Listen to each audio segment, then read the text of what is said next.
Guys, welcome back again from Daytona Beach. We're at Daytona Bike Week for 2017. Out for my first ride of the day, first group going out. We have a very small demo ride section this year and really hardly anything new for 2017. But this is one of them. This is the Suzuki 2017 SV650. And this one is in white. I showed the red one in the intro clip there, so you can see both colors they come in. This is an entry-level, very inexpensive, lightweight, no frills, little 650 V-twin. And it's all about, hey, you know what? It's no longer needing to get into a little crappy 250 bike that has zero resale value when you start. Here's something with decent balls, not much more money, a lot better build quality, a lot more features, and a bigger frame, so it's not going to be something you're going to throw away. So I'm really anxious to get it out on the road here, see what kind of ride setup they have for us this year, and put it through its paces. So far, it is quite comfortable. Very similar to an FZ-07 as far as the seating position and size. It feels like I'm right on top of the front wheel here, leaning right over it. Seat is actually not too bad. I'm 6'2", 235 pounds. I'm now standing up with a couple inches underneath me. So it does accommodate normal sized riders. You do have quite a bit of clearance here. And when my feet are on the pegs, it's not bad at all. It's actually a little more stretched out than even on some big bikes that I've been on recently. It's a skinny bike. It is really skinny. If you're of a shorter inseam, this is not going to eat it up. I have no idea what they're doing back there. Yelling at somebody. Clutch is nice and light. Great engagement. Transmission is silky smooth. You can barely even feel it flick into gear. Very quiet. It actually sounds like a little lawnmower or a little weed whacker. It has that tinny little, almost silent tone to it. Nothing aggressive, nothing scary.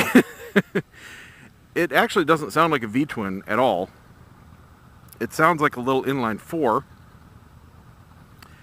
Quite a cushy, squishy suspension. I'm just barely rocking it here, and I'm just about bottoming the forks out. And it's got a ton of nosedive just touching the brakes. Instrumentation is not bad. It's got a nice display. It's easily readable. Now, my visor is on heavy tint right now. I'm wearing Transitions on my RF-1200, and I can still read it. No problem whatsoever. Very little glare. It does have a glossy cover on it. We've got a digital tachometer with a very fast refresh rate. Big speedo in the middle. We've got a temp gauge on the right. We have a clock, a trip odometer. This switch here will switch between regular and trip. This goes between average and continuous fuel mileage. And we've got a fuel gauge along the bottom right in 4 big bar segments. Love the clutch. It is effortless. This is a one-finger clutch. Look at this, one finger. Super easy. It's almost like an electric switch on a joystick or something. Transmission has good throws. I can fit my very large size 14 boots underneath the peg with ease. Everything's in an excellent position. The controls are neutral. Yeah, we'll just keep going. Very short gearing. This is full throttle. So it goes over 60 in second. Didn't quite hit the rev limiter, but I was pretty close there. Mirrors are crystal clear, hardly any vibration. The engine itself has a little bit of vibration through the frame. Everything is vibrating equally. It's very, very minor though. I've got a little through the pegs. I've got a little through the seat and a little through the bars. Big picture in the mirrors. They're very stable. And the position is excellent. I just see a tiny bit of my elbows, and I can see behind me on both sides. I can see next to me. Really is excellent. Other controls on the bike. Well, that's about it. You have a horn, you've got your turn signals, you've got your bright switch, and hazards. That's it, and your starter over here. So there are no fancy electronics on this. It is fuel injected, of course. Runs on regular. It's a very economical package. I do not know if it has traction control, but there is at least optional ABS. They have an A model that has ABS, and I don't know if both colors come in ABS or if the red is only ABS. I didn't get that far in the brochure. Now here in direct sun, the display is very clear through my tinted windscreen. I can see every segment, so it's great in every single kind of condition, from complete backlighting to shade to a tint. So excellent job there. And then we have a lot of dummy lights I can see now. I've got a check engine light, an oil pressure light, a bright indicator, turn signals on both sides, and a neutral indicator. Let's go up into 6th gear here, top gear. We're at 60 miles an hour, do a roll on. Not bad. That is actually not bad at all. I think it has a little bit more pickup than my Suzuki 800V twin bobber that I built when I do that in 5th gear. This is a very smooth engine package. It has the same vibration from idle all the way to redline. That guy almost bit it.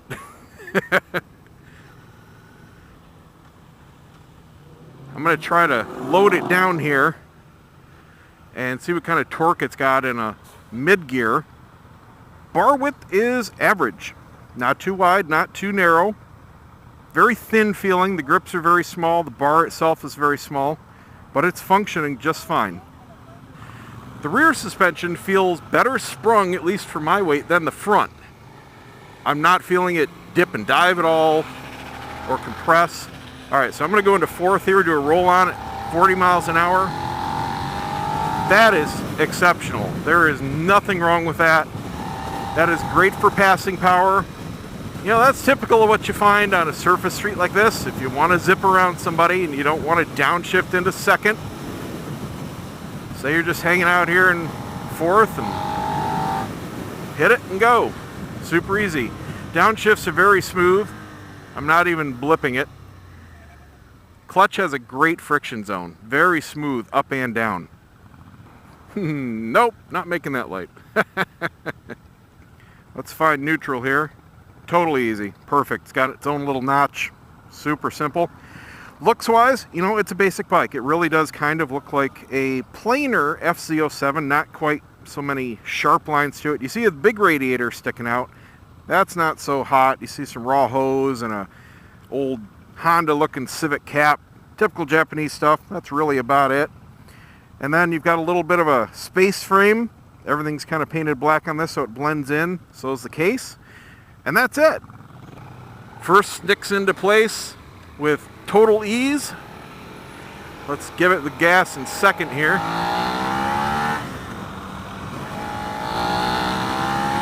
So it's quite a bit faster than the Bergman, if you want a comparison. And that's a 650. I believe he's on the 650. I'll have to check. We'll get up close. But it seriously has a little bit more power than an FZ-07. And I'm only mentioning that because it's really its direct competition. And the FZ-07 has a few more cc's. But this feels significantly lighter. And I have to say it's handling a little bit better. I'm not so fond of the squishy front end, but you know what? You can change that with fork oil. That's not such a big deal. Probably some stiffer springs would help in it too. Tires feel great. I can tell they're on the small side. This is very flickable. I mentioned I feel like I'm right over the front wheel. Well, that translates very much into the way it's turning. It's absolutely neutral. You don't think about it. It just goes where I'm looking and pointing. And that's the best you can say about any motorcycle. It's not fighting you. When it's transparent, that's what you want to look for. So in top gear here, we'll roll on at 60. And there's almost 70 already. Couple seconds, totally fine. Yep, this thing just glides through the corners like nothing. It feels a lot smaller than it is. And it's not a big bike to begin with. But it really is just, he's hanging off the scooter. You just roll and go. The engine's making a little noise. Really, no vibration to speak of. It sounds like it should be shaking the bike because it's got a little bit of a... I know it's not coming through the mic because it's very quiet. And I actually hear it more through the intake than the exhaust. So if you know what I'm talking about with those kinds of bikes, that's what this is. But it's definitely the V-twin. It's not smooth like an inline 4 as far as the sound. Excuse me. It really doesn't matter if you leave it in top gear, put it down into the fourth, let's try third. You can probably hear that. It really is coming through the intake though. Red line is 10,000 RPM. And it's, I'm not kidding, the same smoothness at 10 or 2. There's no difference. Very easy bike to get into. I would definitely recommend this for any new rider. This is confidence inspiring, and I think that's what any new rider really needs. But besides new riders, this is an inexpensive second fun bike. I would absolutely consider this if I sell the bobber, which I hopefully will do this year. I'm kind of over the cruiser thing. I love having second bikes, but I like something different. And I originally, when I was building the bobber, wanted something simple and light to begin with. This wasn't out at the time. Front end started to come up there in first. Now it's a combination of having the soft suspension and my weight, but it was definitely transferring and started to come up off the ground just at the tail end of first. So the power band is definitely up in there, but I'll tell you, there isn't that much of a difference. It's definitely not a low-end torque monster, but it's also not a high-end horsepower monster. It's pretty flat. You can tell it's probably got, I'm gonna guess about 40 horsepower, 45 if that. The transmission is what's making this perform like it is. The gearing spacing is really spot on. You downshift and it goes exactly into the power band you think it will, and you don't have to think about it. But I like just going up into top gear on a bike when it's got enough torque and you're going fast enough that you can just enjoy it. And as long as it's not lugging and bogged down and vibrating like crazy, I have fun. Down into second here. Just goes. You just point it and shoot. Obviously it's not the fastest thing in the world, but that's not what it's designed for or priced for. Now we've got an average fuel showing of 45.5 mpg, and this is not broken in yet. So extremely frugal.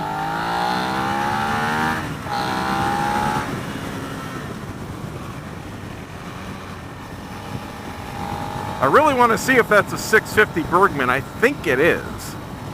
And I've ridden and reviewed them before, and they had plenty of power. It was just completely different in its delivery. That's like an electric motor, just super smooth. You don't feel anything. It just goes. This definitely has a more visceral feeling. But I felt like I was going faster on the Bergman, probably because of the seating position. This is really so super smooth. Unless you're looking at the speedo, it's kind of hard to tell how fast you're going, because I'm just gliding down the road here. So the seat, had a little seat time now, and obviously I'm a bigger guy. It's not bad. There is no slant to it. I am not sliding forward at all into the tank like I do with the Yamaha FZ series. It's very flat, and it's just wide enough for my butt cheeks. I don't know about it on a long trip because I can just now start to feel the edges of the seat, so there's a slight pressure point there, and On a short trip, any minor feeling can probably turn into an annoyance later on. I've learned that. So I can't speak to the long-term comfort of it, but it's supportive, I'll give it that. The most important thing for me is the position of it. I hate the FZ seats, the way I slide into the tank and it crushes my nuts. So I don't care how comfortable it is, it's a terrible setup. Rolling on third here. And it just gently bumps the rev limiter. Just kind of says stop. I don't think this is a throttle by wire. I can't imagine they would put that kind of money into this. It's very snappy, so I'm pretty sure it's just a direct cable connection to the fuel injection throttle body. The tank is great. My legs go perfectly into the nice little side cups. Super smooth. I have no pressure points. None of the frame is hitting my leg. There are little smooth plastic panels just below the tank, and they're seamed perfectly. Couldn't ask for a better fit into the tank. There's plenty of room here for longer knees. A good 4 inches past me, so if you've got longer legs, this is still going to be a great option for you.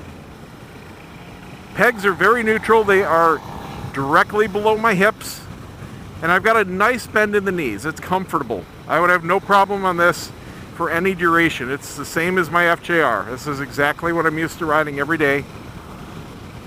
So unless you're like 6'4" and above, you're not going to feel cramped. This does not have an adjustable seat height, of course.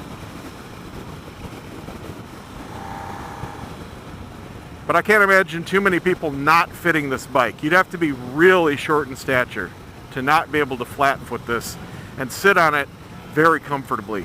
I like how narrow it is. The narrowness of a frame and a seat is what really makes a bike feel flickable, to me at least. Alright, so there you go. Not a whole lot left to go over on this. Just a basic bike, and I have to say, they did a great job on it.